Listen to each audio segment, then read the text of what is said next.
celebrate Esther for this feat?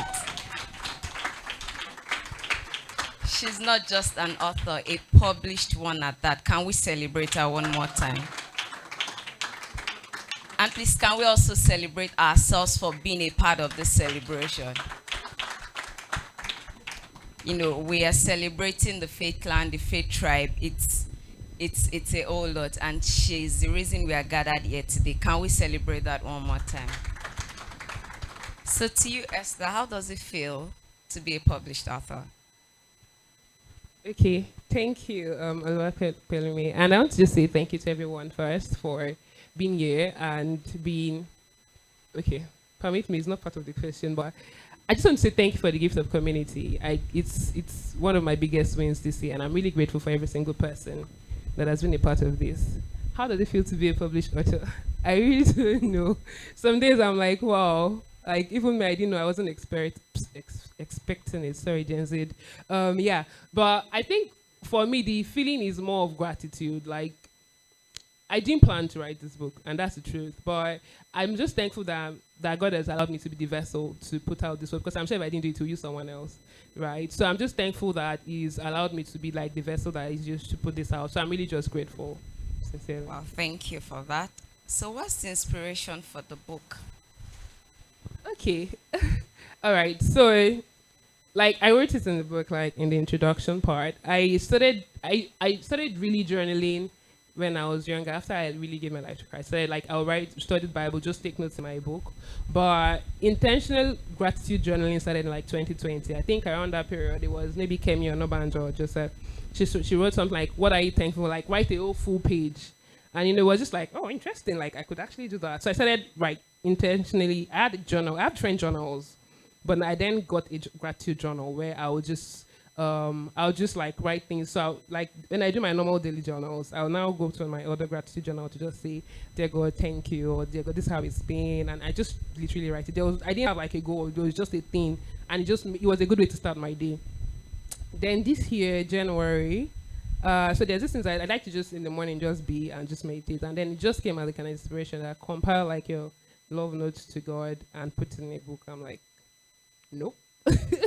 I don't plan to write a book this year. It's not my goal, goal setting and all of that stuff. But the prompt came. I knew that it was an instruction I'd follow. I was a little scared, like I didn't know how people react to it. It's more like my entries to God and all of that. But I think with the obedience comes the flow, because I started putting notes in my Google Keep, and it then started coming together.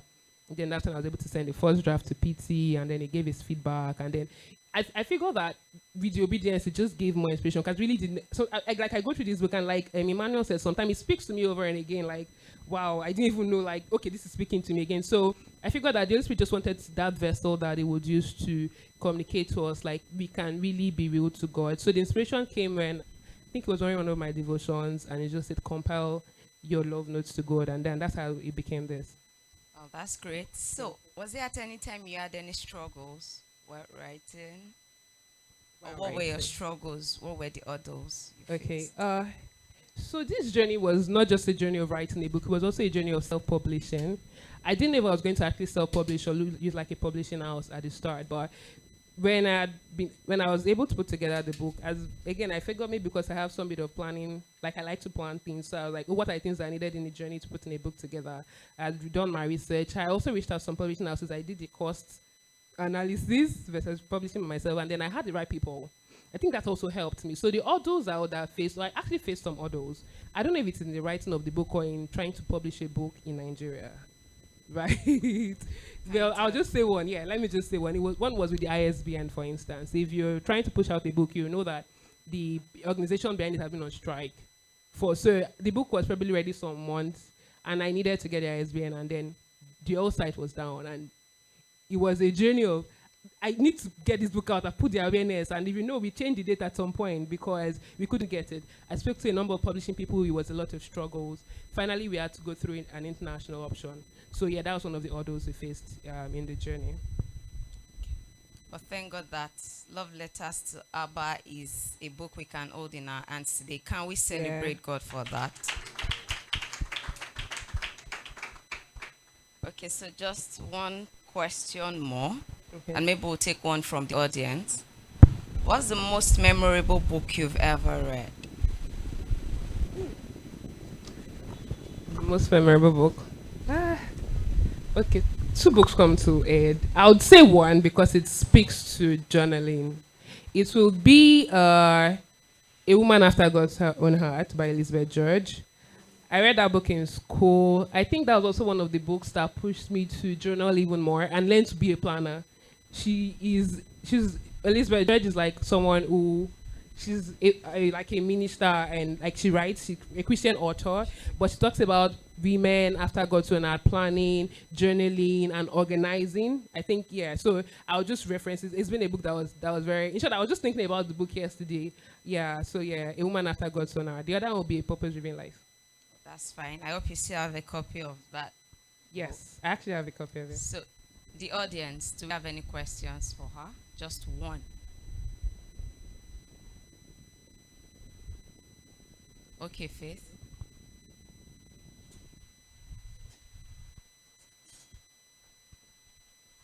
Okay, thank you.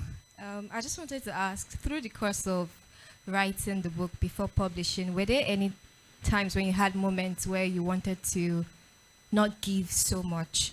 Because one thing very significant about your book is the level of vulnerability you get. Like, was there any time where you wanted to hold back? Or were there things you held back and you were like, no, this is too much. I can't give this out, you know? Thank you. Well, were there things? Well, I think there was something, actually. If I want to shed more light on it. Well, I think I later put it out. So, like, because it's your journal and it's like your entry to God, like, you literally write. I literally write out my heart the way it's doing me. So if you say I sometimes write in Yoruba, I write in Pidgin, like, it's me and God, right? So there was one entry that I put in, and I was like, this thing will explain the history of my life to certain persons. But again, because it was like an instruction, like, it's part of my journey, so whatever. Like, it's who I've been, or it's where I've been, and it's part of where I've become. So yeah. So there are times when I was like, are you sure it's not a lot? And even after I wrote the book, I had some moments where some person like, oh, what was that entry? And I'm like, well, it's part of it. That's like, yeah. So yeah, there was that, but I figured that it's more like I had that. I think I was really, when I just was inspired to write, I'll just keep going. I'll go through my journals, go and look for. I was just like, I'm putting out. So that thing of let me do it because this is the instruction I have to do, and yeah, so I just literally did it. Thank you very much for sharing your experiences with us. That Thank must have you. been a very bold one. Thank I can you. tell that. Okay, so we've come to the crux of today's event, where we'll be launching the book officially and publicly. Yeah.